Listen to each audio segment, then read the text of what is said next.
Bien, sean bienvenidos una vez más a clases de Química Orgánica para la carrera de Ingeniería de Ejecución en Química. El día de hoy continuaremos con grupos funcionales y veremos en este caso los alcoholes. Bien, para comenzar hablaremos que los alcoholes corresponden a un grupo de sustancias, las cuales tienen como grupo funcional justamente el grupo ROH, es decir, está ligado a una cadena alquílica a un grupo hidroxilo. Cuando nosotros comparamos a los alcoholes con los éteres, por ejemplo, nos daremos cuenta de que estos son mucho más polares debido a justamente la presencia del grupo hidroxilo que analizaremos un poco más adelante, la cual le otorga ciertas cualidades. Por otra parte, los alcoholes en relación a su estructura química pueden ser clasificados en varios tipos. Por ejemplo, se pueden clasificar según la cadena alquílica a la cual se encuentra unido el grupo OH.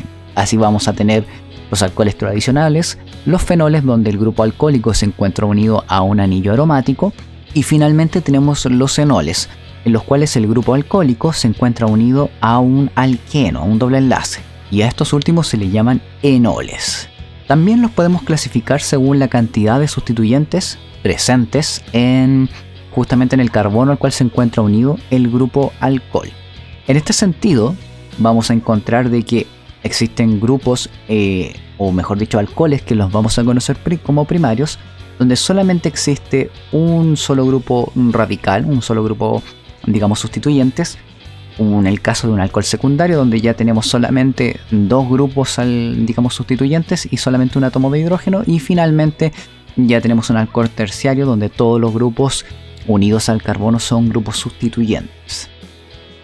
Esto es sumamente importante cuando uno analiza, por ejemplo, algunas reacciones químicas de los alcoholes, ya que ciertas reacciones químicas son solamente viables con un tipo de alcohol, por ejemplo. Bien, vamos a empezar hablando un poco de las propiedades de los alcoholes. Como yo les comentaba, los alcoholes son mucho más polares que los éteres, y esto se debe a que el grupo OH es capaz de ser un dador como un aceptor de puentes de hidrógeno, lo que a largo plazo genera que justamente sus interacciones sean mucho más fuertes, elevando por supuesto el punto de ebullición, pero adicionalmente haciéndolos mucho más polares que por ejemplo los éteres.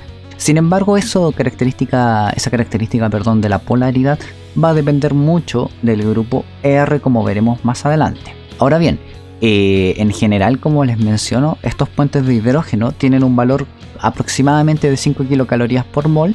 Sin embargo, si bien es cierto, no es una gran energía, como realmente cada alcohol puede formar una interacción, se vuelve importante. Ahora bien, como les comentaba, siempre va a depender de, eso sí, la polaridad de la molécula con el largo de la cadena R. Y esto es que la cadena R le va a otorgar una región hidrofóbica, mientras tanto que el grupo OH va a ser la región hidrofílica. Si en este contexto, por ejemplo, nosotros tenemos una sustancia la cual tiene una cadena R muy larga, podríamos llegar a pensar de que ese alcohol va a ser mucho menos polar que, por ejemplo, un alcohol con una cadena R más corta, ¿ya? Así que siempre cuando se analice la polaridad de un alcohol hay que fijarse muy bien en el largo de la cadena. Ahora, gracias a esta formación de puentes de hidrógeno, como yo les comentaba, esto eleva el punto de ebullición, ¿ya? Dicho por esa razón, el etanol, que es una molécula relativamente pequeña, tiene un punto de ebullición bastante alto. Bien, vamos a hablar ahora de la acidez de los alcoholes. Los alcoholes son sustancias que son ligeramente ácidas. Si bien es cierto, no son ácidos fuertes, sí tienen un cierto rango de acidez. Y esto se debe a que pueden, según la teoría de Bronsted, ceder un protón al medio. De hecho, por ejemplo, en el primer caso nosotros estamos viendo cómo un grupo alcohólico está cediendo un protón al medio para formar el ion alcóxido. Como les digo, la verdad es que este proceso no es muy eficiente, pero ocurre. También ocurre obviamente en los fenoles, en aquellos alcoholes aromáticos. Sin embargo, los fenoles son mucho más ácidos que los alcoholes tradicionales. Esto se debe principalmente a que los fenoles pueden delocalizar la carga dentro de su estructura, como veremos en una diapositiva más adelante. Acá tenemos una tabla donde podemos comparar el rango de las pKa de cada uno de los alcoholes con otros compuestos tradicionales. Observen que, por ejemplo, el ácido clorhídrico, que es un es un ácido fuerte, tiene una pKa muy baja. Si nos vamos al ácido acético, que es un ácido carboxílico, ya tiene una pKa baja si lo comparamos con el resto de la sustancia. Ahora observemos que en el caso de los alcoholes suelen ser mucho más ácidos que, por ejemplo, que el agua como tal. Pero dentro de ellos, los más ácidos que nosotros vamos a encontrar son los fenoles. Los fenoles son mucho más ácidos que los alcoholes tradicionales. Esto a causa de que pueden delocalizar la carga. Si ustedes se recuerdan, cuando un fenol se encuentra entonces disuelto, lo que puede hacer es ceder este protón al medio, ya liberándolo para, digamos, disminuir el pH del entorno. Pero si ustedes se percatan, acá se forma una carga puntual. Entonces, si nosotros nos acordamos de los factores de resonancia, observen cómo esa carga puntual puede delocalizarse dentro de la estructura. Observen que inicialmente se encuentra en el oxígeno, pero luego comienza a moverse en cada una de las posiciones del anillo. Así que si ustedes hacen memoria, con lo que vimos en un momento respecto a la estabilización de una molécula cargada, mientras más estructuras resonantes esta tenga, más estable va a ser. Por lo tanto, para el fenol es mucho más fácil liberar un protón al medio porque puede delocalizar mejor la carga y estabilizarse de esta manera. Bien, vamos a hablar un poco de nomenclatura de los alcoholes. Generalmente los alcoholes, para nombrarlos, resultan sumamente sencillo, puesto de que seguimos las mismas reglas que aprendimos para cualquier hidrocarburo. Sin embargo, nuestra terminación del nombre va a ser con la palabra ol, ya con el con el sufijo ol. Entonces, por ejemplo, si nosotros analizamos la primera molécula, observen que acá, si nosotros no hiciéramos caso del OH, tendríamos un etano. Sin embargo, porque tiene 2 átomos de carbono, por supuesto, por eso es et. Sin embargo, como tenemos la presencia de un grupo alcohólico, diríamos etanol. Por supuesto, tendremos que señalar dónde está el alcohol. Por ejemplo, aquí podríamos poner 1-etanol, pero eso es redundante, así que generalmente nos quedamos sencillamente con etanol. Veamos qué pasó con el caso 2. Fíjense que acá tenemos 2 grupos alcohólicos y la molécula en sí tiene solamente 2 carbonos. Por lo tanto, nosotros podríamos poner 1,2 etano. Fíjense que estoy hablando de esta parte. Y aquí voy a poner diol, haciendo referencia de que es un alcohol, pero que tiene 2 grupos alcohólicos. Por eso es di. Vamos con el tercer caso. Aquí tendríamos 1,2,3. Tiene 3 átomos de carbono, por lo tanto sería propano. Como tiene 3 carbonos, sería tri. Y aquí tendríamos que terminar con triol. Finalmente veamos este último caso. Acá, como pueden darse cuenta, esta molécula tiene la particularidad que tiene un doble enlace. Por lo tanto, nosotros tendríamos que poner 2-propen. Fíjense que el primer 2 va a ser referencia a donde aparece el doble enlace. Y acá vamos a poner 1-ol. ¿Ya? Solamente ahí cambia un poco más la forma de denominación de los alcoholes. Perdón. Bien, veamos estos ejercicios. Dice: nombre los siguientes compuestos utilizando la nomenclatura UPAC. Entonces, si ustedes se dan cuenta, en el primer caso tengo 2, 3, 4. Entonces yo podría decir 4,4 dimetil, porque fíjense que en la posición 4 tengo 2 grupos metilos, ¿cierto? Así que sería dimetil 1. Y esto yo lo podría obviar. Ciclohexanol. ¿Ya? Entonces yo lo podría obviar y poner sencillamente 4,4 dimetil ciclohexanol. Esta sería la forma más sencilla. Vamos con el caso B. Para el caso B, si ustedes se percatan, acá tengo un bromo, pero recuerden que los bromos o cualquier halógeno se nombra como un sustituyente. Por lo tanto, acá yo tendría que decir, 2 bromo. Y acá sí vale la pena poner y enumerar dónde aparece el grupo alcohólico, puesto que el grupo alcohólico podría estar en cualquiera de esas posiciones. Y aquí podríamos poner 1-butanol. ¿Ya? Vamos con el siguiente caso. Dice 1,4 pentanodiol, ¿cierto? Entonces nos dicen que son 5 átomos de carbono, 1, 2, 3, 4, 5. Y nos dicen que en la posición 1 hay un grupo OH. Y en la posición 4, o sea que si este es el 1, 2, 3, 4. Acá vamos a poner la segunda cadena de grupo alcohólico. Y finalmente tenemos C, o sea D, que nos dice que es un ciclohexanol. ¿Ya? Es decir, tenemos un anillo de 6 miembros con un grupo alcohólico. Y nos dicen que en el 2,6 hay un bromo. Entonces tendríamos un bromo ahí y un bromo acá. ¿Por qué motivo? Porque recuerden que esa es la posición 1, 3, 4, 5, 6. Súper sencillo. Bien, pues continuamos. Vamos a hablar un poco de las preparaciones de los alcoholes antes de hablar de las reacciones de estas mismas sustancias. Cuando nosotros hablamos de la preparación de alcoholes, si ustedes hacen memoria, se acordarán de una reacción que vimos para el caso de los alquenos, donde nosotros mediante una determinada reacción de oxidación podríamos tener un alcohol mediante un alqueno. Esto generalmente nosotros lo hacíamos con tetróxido de osmio. El tetróxido de osmio, si ustedes hacen memoria, se acordarán de que formaba este anillo de 5 miembros, el cual era bastante inestable y se rompía para formar justamente el alcohol, ¿ya? O glicol en este caso. Y como pueden darse cuenta, y si hacen memoria, recordarán que la gracia que tiene esta reacción química que es selectiva, que deja los grupos alcohólicos en la misma orientación. Bien, una segunda reacción que será muy importante cuando veamos aldehídos y cetonas es la reacción de reducción de carbonilos o de grupos acilos. Generalmente, si ustedes hacen memoria, se acordarán de que cuando hablábamos de una molécula oxidada, decíamos que debería tener cada vez más enlaces hacia átomos de oxígeno. De esta manera, nosotros, por ejemplo, acá en el caso del metano, podíamos llegar a las siguientes situaciones. Ahí tenemos un aldehído y finalmente un ácido carboxílico. Cada uno de estos casos la molécula se va oxidando. Por lo tanto, si nosotros nos encontramos en la presencia de un aldehído o de una cetona, podríamos reducirla mediante el uso de algún agente reductor como el borohidruro de sodio o el hidruro de litio y aluminio. Generalmente cualquiera de estas dos sustancias son capaces de reducir al alcohol, al grupo carbonilo y transformarlo en un alcohol.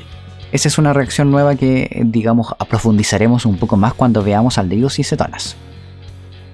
Bien, vamos a hablar ahora de las reacciones de los alcoholes. La verdad es que los alcoholes son bastante especiales cuando uno analiza sus reacciones químicas, y es porque los alcoholes tienen una amplia gama de reacciones en las cuales pueden participar.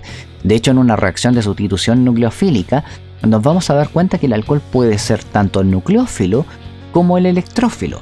Vamos a primero hablar de la reacción de sustitución nucleofílica SN1 utilizando al alcohol como un nucleófilo. Generalmente, si ustedes hacen memoria, se acordarán que yo les comentaba que cualquier alcohol suelen ser nucleófilos débiles, ¿ya? Por lo tanto, uno en general, nucleófilos débiles. Como son nucleófilos débiles, en general uno no debería esperar de que ocurra una SN2, ¿cierto? No debería, porque el alcohol no tiene la suficiente fuerza como para atacar una molécula y sacar al grupo saliente. Por lo tanto, si la SN2 no funciona, lo que le queda a un alcohol totalmente protonado es ir mediante una SN1. En este proceso, primero recuerden que debe salir el grupo saliente, ¿ya? Para formar un carbocatión. Y ese carbocatión puede ser fácilmente atacado por el alcohol, independiente de que éste sea débil. Entonces vamos a ver el mecanismo de reacción de la presente reacción, valga la redundancia. Fíjense que entonces en un primer paso nosotros tenemos la salida del grupo saliente y la subsecuente formación del carbocatión. Cuando el carbocatión se ha formado, recién el alcohol se va a dignar a atacar, porque anteriormente no lo podía hacer porque no tenía la fuerza para sacar al grupo saliente. De esta manera, el alcohol se va a enlazar mediante el grupo OH y fíjense que va a quedar con una carga positiva, la cual puede ser retirada por el solvente para establecer el producto, que en este caso, si ustedes hacen memoria, esto sabrían que es un éter. Bien, ahora vamos a estudiar qué es lo que ocurre mediante una reacción nucleofílica bimolecular. Como yo les decía, en general el grupo ROH es un mal nucleófilo. Sin embargo, si nosotros utilizamos un pH básico y lo desprotonamos y lo transformamos en un alcóxido, voilà, tendremos un excelente nucleófilo tan fuerte que puede reaccionar mediante una sustitución nucleofílica bimolecular. En este contexto, para poder obtener una SN2 utilizando a un alcohol como atacante, lo que vamos a necesitar que en una primera etapa es el alcohol se desprotone. Una vez que se desprotona y forma el alcóxido, este ion es sumamente fuerte como nucleófilo, puede atacar sin grandes problemas. Entonces, una vez que hemos formado el alcóxido, recién este va a atacar al carbono electrofílico para eliminar, en este caso, al halogenuro, generando obviamente nuevamente un éter. Por lo tanto, la clave de estas dos reacciones es tener presente el pH del medio. Si nosotros estamos en una, voy a poner acá ROH, ¿ya? Si nosotros esperamos que la reacción vaya mediante una vía SN1, claramente podemos utilizar un pH neutro o ácido, ¿ya? Es decir, aquí primero el alcohol debe, formarse primero el carbocatión y recién el alcohol ahí va a atacar. Mientras tanto que si vamos por una vía SN2 vamos a necesitar un pH básico porque requerimos de que el alcohol se desprotone y forme justamente el ion alcóxido. Este es un muy buen atacante. Bien, ahora vamos a hablar qué le pasa al alcohol cuando lo hacemos reaccionar mediante una sustitución nucleofílica, pero que ahora esté actuando como electrófilo, es decir, sea el atacado. Generalmente el alcohol, si ustedes hacen memoria de lo que nosotros hablamos anteriormente, se acordarán de que este enlace no es tan débil, por lo tanto, realmente romper un alcohol es relativamente difícil.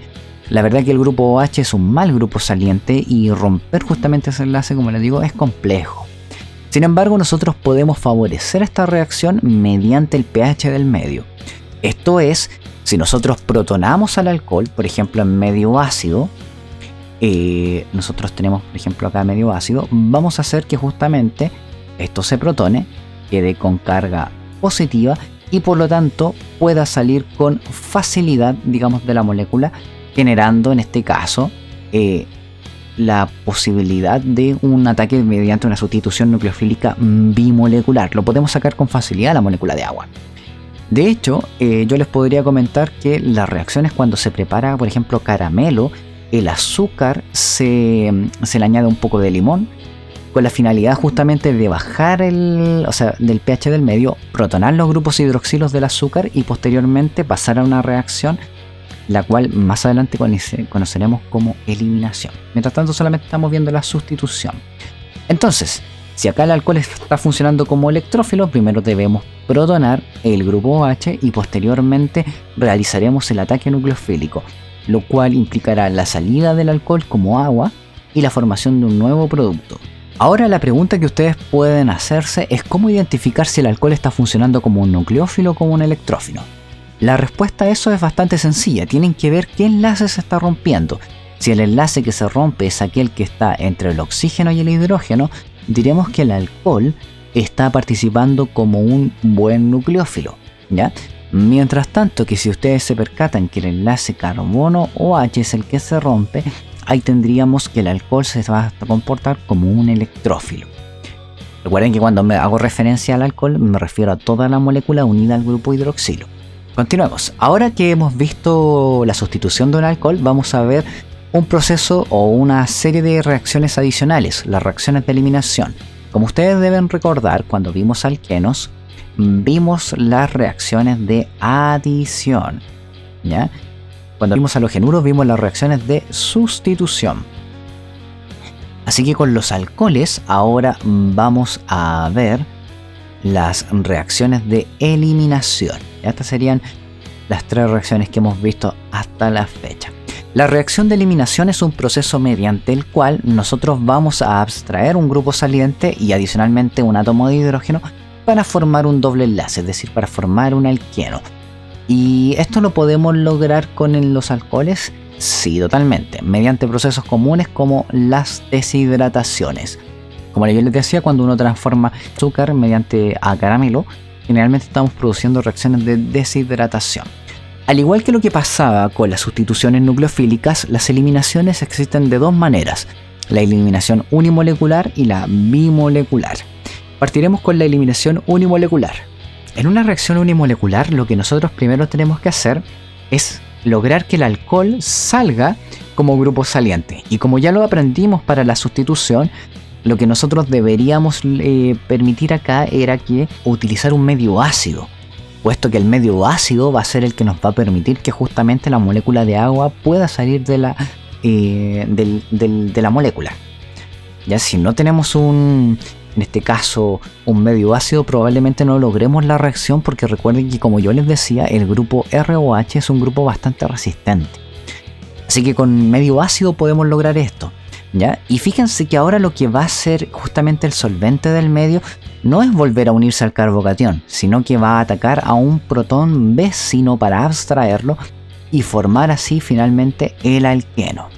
Entonces, las eliminaciones, como pueden darse cuenta, en vez de atacar al carbocatión, vamos a atacar al carbocatión vecino o al carbono al carbono vecino a ese carbono lábil.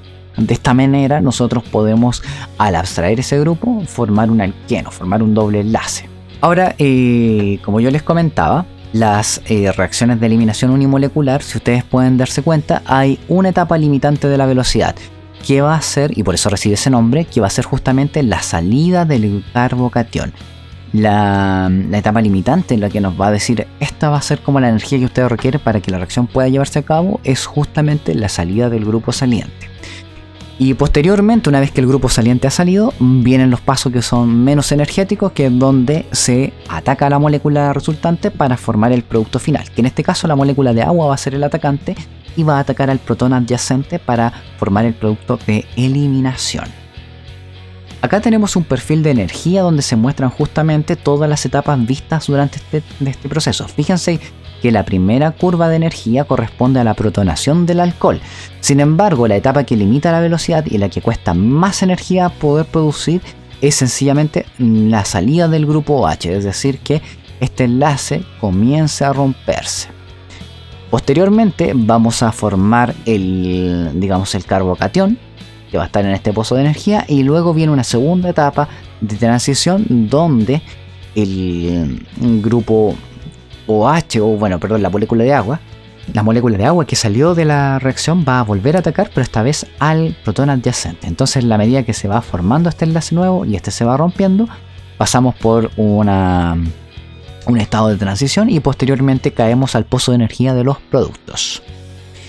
Bien, vamos a hablar ahora de las reacciones de sustitución nucleofílica bimolecular de las eliminaciones bimoleculares para los alcoholes. Generalmente, cuando nosotros observábamos, por ejemplo, algunas reacciones de sustitución nucleofílica, yo les comentaba de que había procesos mediante los cuales un nucleófilo no podía acercarse al carbono para producir una SL2. Y claro, en esos casos, por ejemplo, nosotros teníamos a pensar de que ocurría sencillamente la SN1. Pero la verdad está un poco más alejada de la realidad, ya que lo que ocurre es que también puede ocurrir en la eliminación. En este caso, el alcohol, que se va a comportar como un atacante.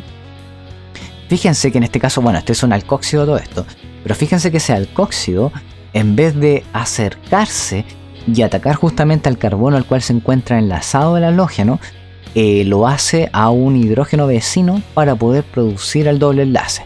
La realidad de esto es que ocurre porque la subida de la sustitución nucleofílica bimolecular está prohibida, ¿ya? Entonces, ustedes podrían llegar a pensar que acá también puede haber el producto de sustitución, puesto que el bromo puede salir solo de esa molécula. Y sí, la verdad es que nosotros deberíamos obtener una mezcla de productos en estos casos. Acá, por ejemplo, se presenta una tabla resumen donde están todas las propiedades de las 4 reacciones vistas, sustituciones y eliminaciones, y observen que cuando nosotros hablamos de un grupo primario, deberíamos tener que la sustitución nucleofílica bimolecular está favorecida, y lo mismo ocurre con la eliminación bimolecular, también está favorecida. Sin embargo, cuando vemos, por ejemplo, el caso de una sustancia secundaria, fíjense que lo cierto es que todas las reacciones pueden ocurrir, y de hecho por esa razón es tan complejo de repente analizar reacciones químicas de sustancias secundarias, ¿ya? Y finalmente, si es terciario, fíjense que solamente la SN1 y la E1 pueden ocurrir, aunque la E1 va a requerir bases fuertes. Y por último quería ver algunas reacciones adicionales, que son las reacciones de oxidación de los alcoholes, y es que así como podemos reducir a un carbonilo, podemos transformar a un alcohol en una sustancia más oxidada.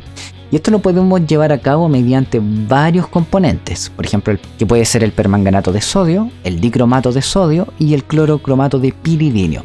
Todos estos reactivos pueden ser utilizados en distintas condiciones, de hecho, y por otra parte, cada uno de ellos también va a tener su propio uso. Por ejemplo, si ustedes quieren reducir un alcohol primario, es decir, esto que tenemos acá, y fíjense que no tocando, por ejemplo, el doble enlace, pueden utilizar clorocromato de piridinio, que es un agente oxidante relativamente débil.